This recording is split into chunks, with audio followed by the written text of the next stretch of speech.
Hey there, cats and kitties. I am the Blues Man, Johnny Blues, and with this video, I'll be discussing my thoughts on episode 1 of the anime series DanMachi Sword Oratoria, and I was really stoked for this series to be coming back. It's kind of a side story, and I remember watching the PV and really being curious whether this was going to be a pseudo-prequel, whether it was going to be in tandem with the events of the original DanMachi season, which I covered episodically in reviews, and it was one of the best examples of having a back and forth with people who are watching DanMachi and just getting so much, excitement out of it, seeing Bel Cranel really, struggling to put his all into becoming the strongest he could be in this dungeon, in this, fictional setting and everything. And we even get a couple cameos, Hestia and things like that. Bel comes in at the end himself.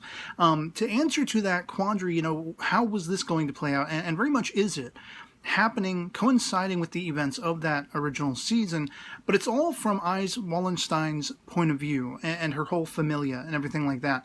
And it was kind of interesting because I was a little bit led to believe that she would be the focused character of this particular piece, but really, is it more of an ensemble, at least for this first episode? We're really focusing on all of her familia, and she's almost largely absent. She's kind of being ridiculed by the boss of their little familia and everything for going and helping her crew out, but potentially endangering others, because that was not part of the plan going into this whole scenario. And she's got to think more in terms of not working singularly as a solo warrior and badass like she is, but she's got to work a little more with the group, that kind of thing. And I found that interesting. So she's like largely not in the episode.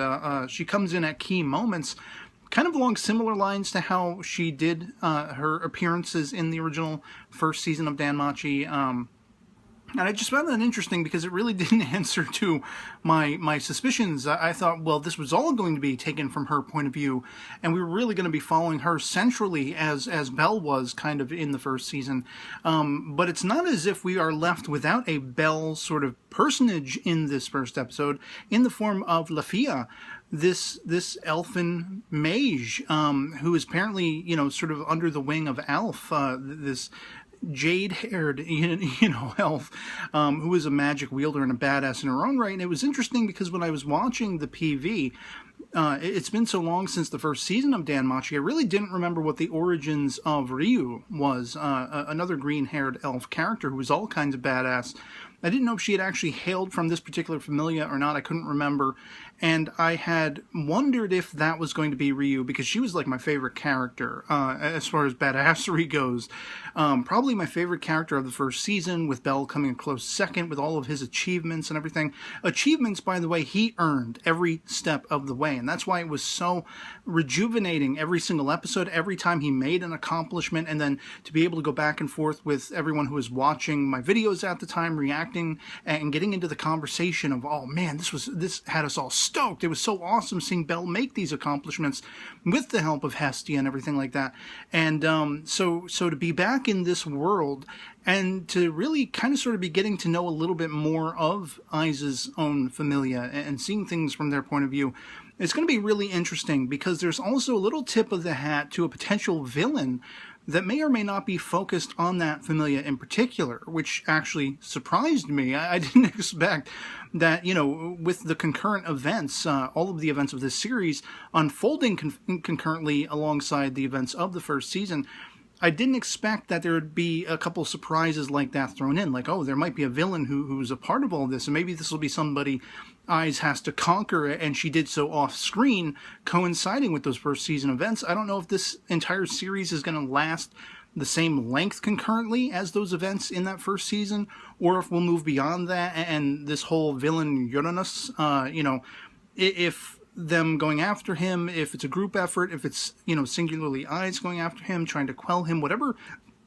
he considers having been set in motion. And correct me if I'm wrong, for those who maybe remember the first season of DanMachi better than I do, was this Uranus character, was he somebody that showed up in the first season? Was he one of the gods who was getting involved with everything to a manipulative degree? I don't remember. He didn't strike me as familiar. So that's one of the surprises for this episode. I mean, as I say, Ai's not taking the full focus as a main character. She was largely absent to really refamiliarize you with the rest of her familia and everything. Bete still being somewhat of a jerk, and as I say, Lefiya being sort of the new girl on the block, trying to find her footing in this dungeon environment, going against these giant creatures and everything like that, with Alf trying to propel her to become stronger and to own her magic, where she's very nervous and she's scared out of her mind and she doesn't think she can accomplish anything. But she is actually, she was saved at the start of the episode by Eyes, and later Eyes comes in again to sort of save the day. And then it becomes a group effort. And everyone, it's almost like Eyes is the cheerleader. She's one of the strongest, but she's the cheerleader, the central figure that when she becomes involved, it gets everybody, it's like a rallying call. It gets them all involved and striking back against what turns into a giant infestation of all these giant caterpillars and things with this acid that they're shooting out. And the character Tione, she and her sister, the bickering back and forth, it was welcome seeing that come back. And Tione, I finally realized, wow, that name is not, you know, a mistake. It's kind of like an in-joke, isn't it? TNA? I mean, the build on her, whew. You know, but like she ends up with a crystal that she says she punched into one of these things, and I thought we saw that, but then her sister's like, but wouldn't that, you know, with the acid, wouldn't that have melted your arm away or something like that? And apparently the boss guy, this little kid, he's like, oh, you know, I gave her a reprimand for that. Yeah, but the dude that he tells that to is like, shouldn't she be relieved that didn't happen to her rather than being, you know, reprimanded for it? I love the dynamics of all this stuff. And as I say, Belle comes in at the end very much, you know, answering to that first introduction between he and Eyes as it happened in the first season. And I was just waiting. I mean, when he doesn't immediately run away and screaming like a little girl and everything, as he did in their first encounter, as we saw in the first season, they kind of stretch it out a little bit. I'm like, oh, is this maybe going to happen a little differently? Is it because the point of view has changed? Is maybe the story going to unfold not exactly the way it did? But then, of course, he like snaps to and he goes running off, and there's Bete, you know, laughing his ass off and everything, calling him a tomato. He said he looked like a tomato with all the blood on him and everything from the big giant pan creatures that started infesting the area. All of them decided to run out of Dodge because they were going to be able to go to the upper levels of the dungeon and everything. And of course, Eyes and her familia, they're all splitting up, going after them, trying to quell them. And that one last one is, of course, the one Belle runs into and right smack dab into trouble that leads to that introduction between he and Eyes. And so I loved that. I love that in the key moments of the episode, Eyes was there and she was the focus, but it was intriguing to me that she wasn't from, you know, the opening shot, that she wasn't all through the episode and it wasn't all from her perspective.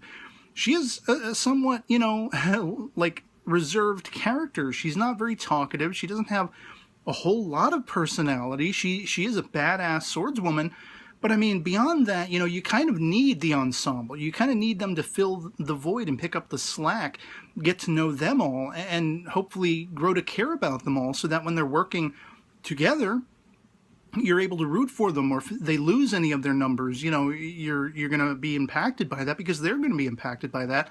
And you kind of need that. You kind of need to care about all of these characters. And I feel like, you know, this is a reintroduction.